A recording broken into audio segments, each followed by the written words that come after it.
King scrunches his broken fist. Cheers and hollers from a drunk crowd echo through the alleyway. He stares at his fallen opponent, bleeding face, busted nose, chipped teeth. He kicks him in the mouth to put the finishing touches on his handiwork. He never lost a fight. Not now. Not ever. Always bet on King. He glances over the crowd, spots Donnie, an old friend with a gambling problem. Not much of a problem if he continues to bet on me. King looks at his watch. He's late for a family meeting. King's father gives his mother hell for talking back for something he didn't quite understand. It's always the same crap. King grinds his teeth. Blood and warmth rush up his face. Every scrap, every single one he won because he saw his father's face on his opponent. He wants to lash out, to say something, anything. But to say something is to be cut off. But this time he's not thinking straight, or maybe he is. His father raises a hand to strike his mother. It happens faster than the thought to perceive it. One moment he snatches his father's arm, the next he's beating him black and blue for years of accumulated shit. He walks away while his mother tries to help his father up. You're out. Never show your face here again, ungrateful bastard. Get out. He never really had friends. Not real ones, anyway. He had an entourage. A group of sods enjoying the high life with his credit card. Now he has no one. Not a single bloody friend to help him out. He had friends once upon a time in school, but that was long ago. He needs money. But money doesn't grow on trees, and no one wants to challenge him, not after what he did to his last opponent. He needs a job. His accounts are near empty, and his old careless spending habits are hard to break.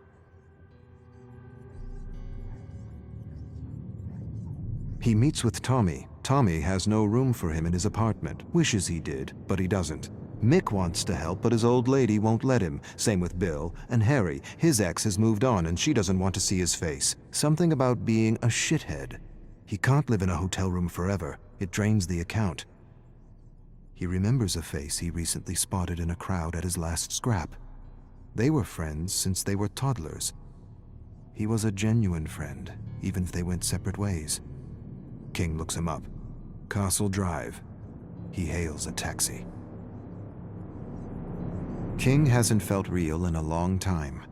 He sits in Donnie's apartment drinking old ale, realizing how much he misses genuine heart-to-hearts.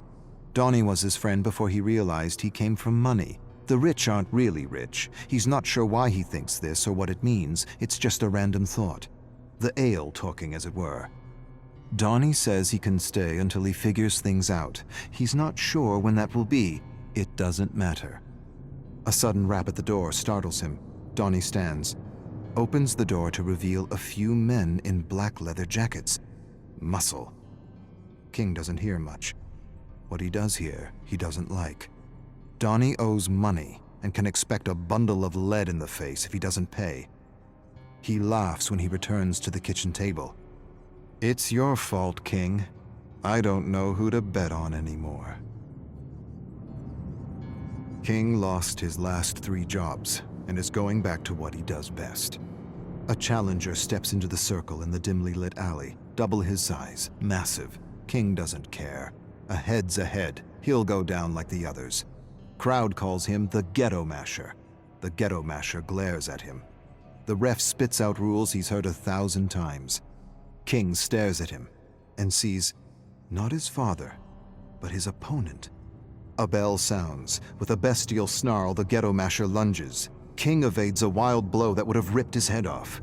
He feels strange, unresponsive, confused. Donnie screams at him. He glances at him as he receives a massive fist to the skull. Black swirls across his eyes. He doesn't remember the thud against his skull. He doesn't remember his legs buckling. He doesn't even remember collapsing in a pile of festering garbage. He only remembers waking up on the couch in Donnie's apartment. He's lost his edge. His anger. His rage. His hate. Was that all he was? Donnie's asking if he's okay, and he's not sure. Am I okay? Will I be better? I don't know. Was it just a fluke? A lucky shot? Happens to the best. I feel wrecked. I am wrecked. Donnie bet the last of his cash on him.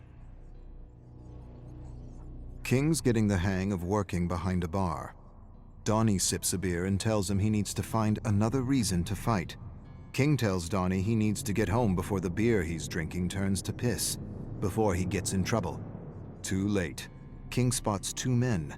They approach Donnie, grab him, usher him into the basement. Not a good sign. King rushes to help, but his manager yells at him to stay behind the bar. Screw it. He leaps over the bar and rushes to the basement where he finds Donnie being beaten by Ghetto Masher and Uncle Brass watching in his chair.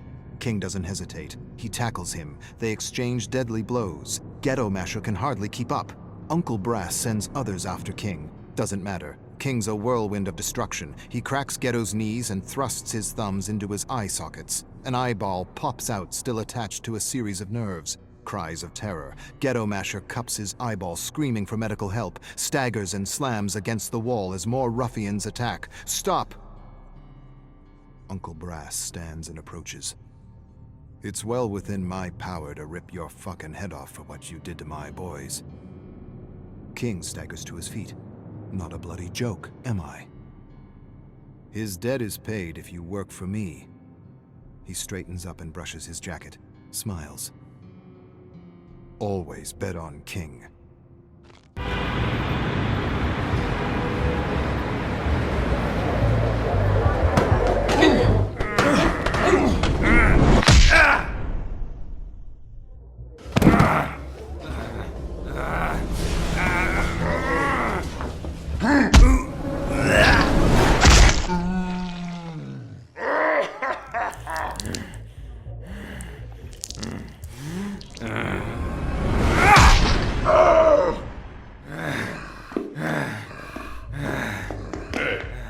Whoa.